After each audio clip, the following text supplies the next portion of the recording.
কিন্তু আপনি আন্তর্জাতিক অপরাধ আদালতে তখনই যেতে পারবেন যদি আপনি নিজস্ব অপরাধ আদালতে এটার বিচার করতে আনউইলিং, অনিচ্ছুক বা আনেবল, অসমর্থ হন। আমরা তো অসমর্থ না।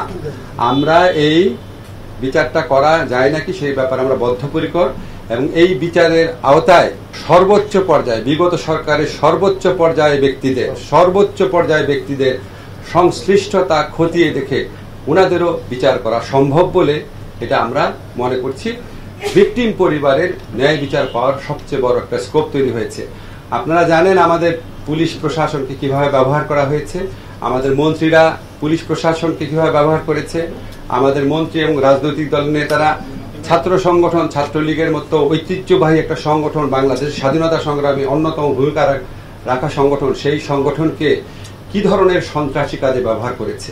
এখন আমরা শুধুমাত্র পুলিশ ছাত্রলীগের অপরাধ দেখলে তো হবে না, যাদের কমান্ড ছিল, যাদের আদেশ নির্দেশে তারা করেছে, সে সর্বোচ্চ পর্যায়ে ব্যক্তিও যদি হয় সেটাও এই আইনের আওতায় বিচার করা সম্ভব। আইসিটিতে বিচারের উদ্যোগ নেওয়া হবে, এটা ক্যাটাগরিক্যালি বলতে পারেন। এই আইসিটির যে আন্তর্জাতিক অপরাধ ট্রাইব্যুনাল আছে, এই বিচারের আওতায় আমাদের সাবেক সরকার প্রধান সহ অন্য যারা জড়িত থাকার অভিযোগ রয়েছে, তাদের আদেশ নির্দেশ থাকার অভিযোগ রয়েছে। আমরা পত্রপত্রিকাও দেখেছি, কিছু মন্ত্রীর নাম দেখেছি। সর্বোচ্চ পর্যায়ে আমরা এখানে কোনো ছাড় দিব না।